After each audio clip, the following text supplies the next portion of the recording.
Hello and welcome to a short conversation about working with the moon. Recently, I shared a video about my work with the lunar oracle and moonology cards that I'll be doing for the next couple of months, and then sharing an update on how that went and what I found out. The two decks that I'll be using for that project and journey of discovery, the first is the Lunar Oracle deck. This is by Liberty Fi. The deck is divided into three sets of cards: wild cards, new moon, and full moon. You can use them as a daily oracle, in which case you'd make sure the cards are all shuffled up and pick a card for the day, or you can use them for goal setting and intention setting on new moon and full moon. And in that case, on new moon, you would simply use the wild cards and the new moon cards to make your two selections. On full moon, obviously, you'd use the full moon cards and the wild cards. But for now, I'm going to work with the entire deck as a daily oracle. The other deck that I'll be using during that 2-month period is Moonology. These are manifestation oracle cards, and these are by Yasmin Boland. The artwork on these are truly breathtaking. They're beautiful to look at. They're connected with astrology, as are the lunar oracle cards, so there'll be a lot of learning over the next few months. I'll be keeping track of the different cards that I pull each day, the different discoveries I make, the various learning that comes from all of that in my dragon journal. The detail on this is amazing, such a beautiful journal. For people who make their own journals, you can see that we have 5 signatures, as they're called, in here, and the stitching on the back to hold them all in place. This is the type of journal that I am hoping to produce with the books that I've put aside for, yes, my book murdering video that I'm working on slowly. Along with that project, I'll also be sharing different pictures that I've been blessed to get of the moon over the years. I've always enjoyed looking up at the moon, as people have for millennia. Taking pictures of the moon is something that I very much enjoy. Someday I may actually put together a video of just the different pictures I've taken. Now, another deck that I do have,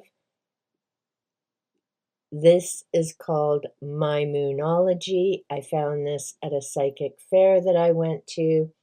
These particular cards, again, do relate to astronomy, but they relate to the moon that was rising at the time you were born. So again, a lot of this moon work definitely ties in with astrology, timing, as well as guidance for the everyday. I've done a little bit of work with this. Of course, along with the cards, I have a number of books. One I picked up probably 20 some odd years ago now, In the Shadow of 13 Moons, Embracing Lunar Energy for Self-Healing and Transformation. This is by Kimberly Sherman Cook. It's a self-help workbook, and again, it's one of those you work at your own pace. I've started it a couple times. I just never fully got into it, but I can't bring myself to unhaul it either. 1, I love the cover, and 2, I believe that we do programs, find things, meet people when it's the right time, and we'll get the most benefit from it.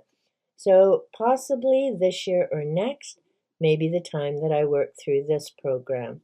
Maybe after I've redone The Artist's Way for the 3rd time, I'll start with the 13 Moons. One book that I have yet to read, I picked up, I think it was last year in one of my book hauls. This is Moon Magic Lunar Spells to Attract an Enchanted Life. This is by Marie Bruce. I, of course, love all the silver on this book, the sprayed edges. I've never read anything by Marie Bruce before. I don't do spells myself, I've mentioned that before, but in these types of books, there's always a lot of information packed in, and you don't have to do the spells to get benefit from the read. So, for instance, here, chapter 3 is about lunar deities. On page 164, she has Oracle Card Blessing Charm. So that may be an interesting one to check out. The artwork and the detail on these pages is just truly beautiful. For example, with a page like this, I could get my tracing paper, trace out that beautiful design, color it in, and who knows, someday you may see it behind me in the background. Two books that I have read and different parts that I need to implement. Lunar Alchemy, Everyday Moon Magic to Transform Your Life. This is by Shaheen Miro, and I'll list the titles of all the books and the authors in the description box below. I did enjoy this read. It's been a little while, so again, I'll need to go through, highlight, make notes, and start incorporating things that made sense for me from there. Living by the Moon. This is moon-based self-care for your mind, body, and soul. Love that cover. This is by Lunar Lee with Kiki Ellie. Sorry if I've said that wrong. In this particular book, the authors go through the moon by month. So chapter 1, Wolf Moon, is January. And they go through the rest of the year, right through till December. And then chapter 13 has to do with other moons. So Harvest Moon, Blue Moon, and Black Moon. So they include when those different moons occur and what it means. There's a conclusion as well as references about Lunarly and about the author. So with this book, I simply need to keep it handy and refer to it at the beginning of the month.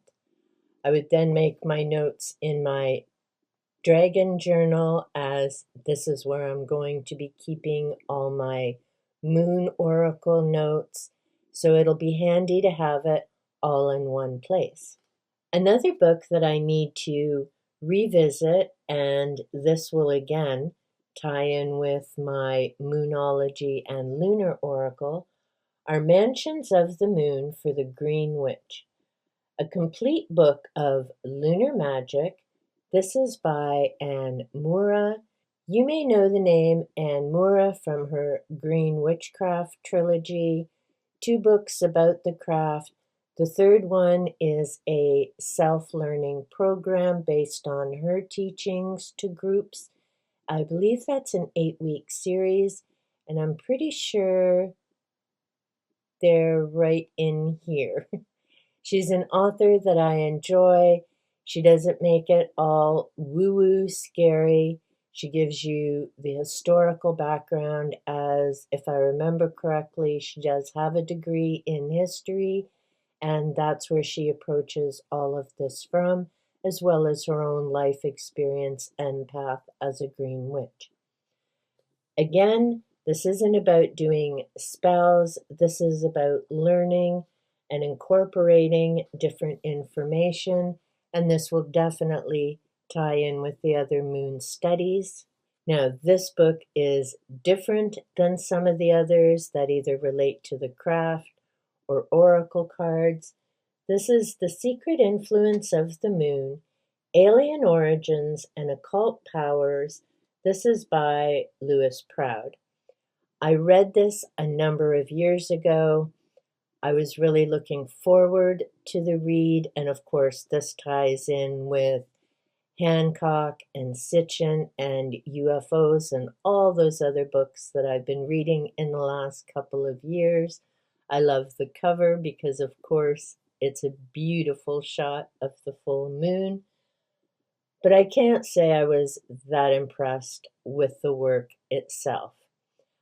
There are just a few things that, again, if you've seen my summary of Imminent by Luis Elizondo, there are just red flags that come up. I pay attention. I haven't looked much more into this author. Highly unlikely I'll purchase any of the other works that he's produced.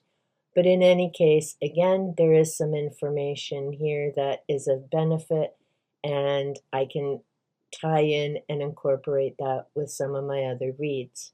The final thing that I have to share today, this is by National Geographic, The Moon, Our Lunar Companion, celebrating the 50th anniversary of Apollo 2.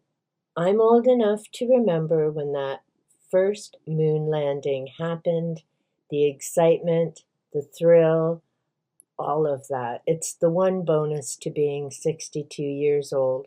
There has been so much history that has happened in these 6 decades. I've yet to finish reading the magazine. I do have an issue with National Geographic and the things that happened with Diane Fossey. Very disturbing.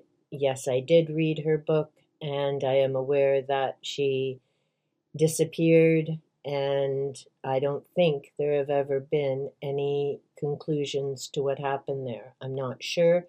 I haven't looked into the situation in quite some time.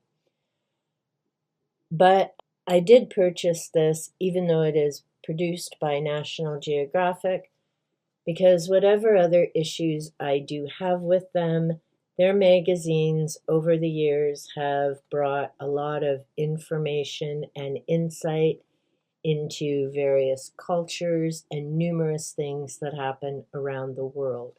We have this amazing photo of Neil Armstrong.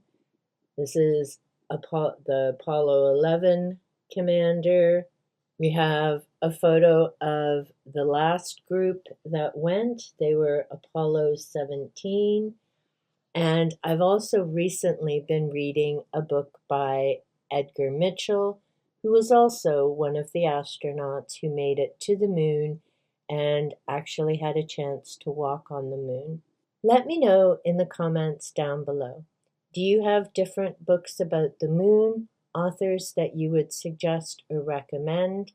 I mean, NASA and space.com are great resources to learn about the different phases of the moon, different things that they have been discovering and learning as that information continues to grow, even though there are no more moon landings. Part of that, of course, is due to the cost, and I'll just leave it at that, considering current world events at the moment. Do you have a variety of books about the moon as I do? Do you keep track of the different phases and pay attention to how that impacts in your life? I did mention in a live stream I keep track of my dreams, and I do notice that around full moon is when I have my best recall. So journaling for that type of thing really does help. Until next time, remember, be safe, be well, and big hugs.